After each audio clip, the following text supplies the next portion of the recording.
Kampanye dan praktik baik Zone of Proximal Development (ZPD) oleh Muhammad Fikri Haikal untuk memenuhi tugas UAS Perspektif Sosiokultural dalam Pendidikan Indonesia.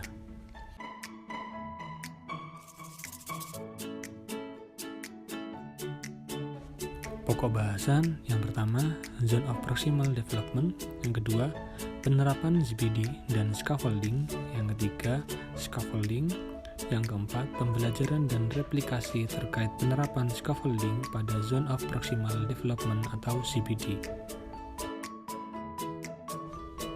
Zone of Proximal Development atau ZPD adalah konsep yang diperkenalkan oleh Lev Vygotsky dalam teori perkembangan kognitif. Konsep ini menekankan pentingnya bimbingan dan interaksi sosial dalam proses belajar. Vygotsky berpendapat bahwa kemampuan peserta didik dalam memecahkan masalah akan meningkat dan berkembang jika mereka dibimbing oleh orang dewasa atau didampingi oleh teman sebaya yang lebih berpengalaman. 3 aspek penting dalam pembelajaran berdasarkan konsep ZPD. Yang pertama, pengembangan kompetensi dan pemahaman melalui bimbingan yang sesuai.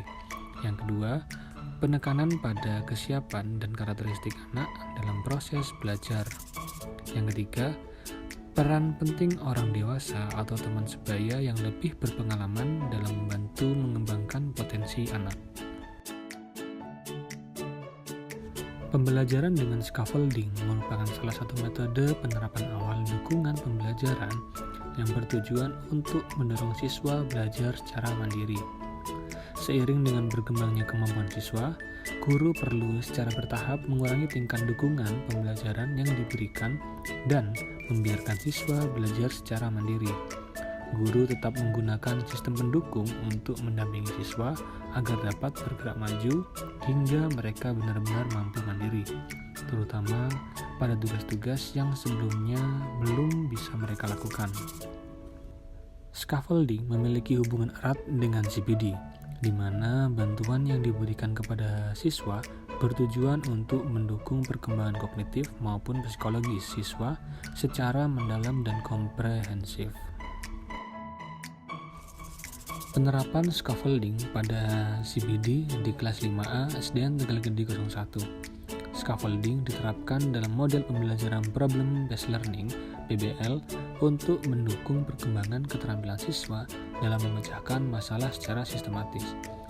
Melalui scaffolding, guru memberikan panduan bertahap yang disesuaikan dengan kebutuhan siswa, membantu mereka memahami masalah yang kompleks, merumuskan solusi, dan mengembangkan kemampuan berpikir kritis.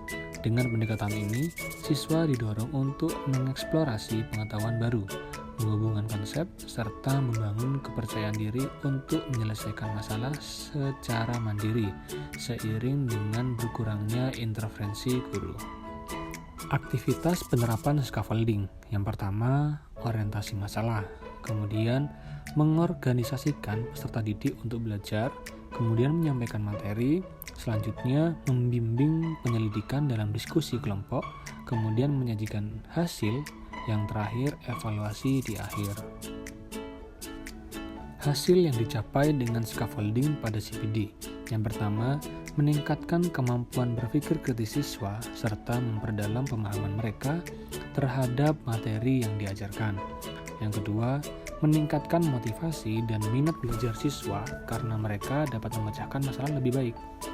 Yang ketiga, mengembangkan keterampilan siswa dalam memecahkan masalah secara efektif. Yang terakhir, yaitu yang keempat, membantu siswa menjadi lebih aktif dalam proses pembelajaran. Pembelajaran dan replikasi terkait penerapan scaffolding pada ZPD.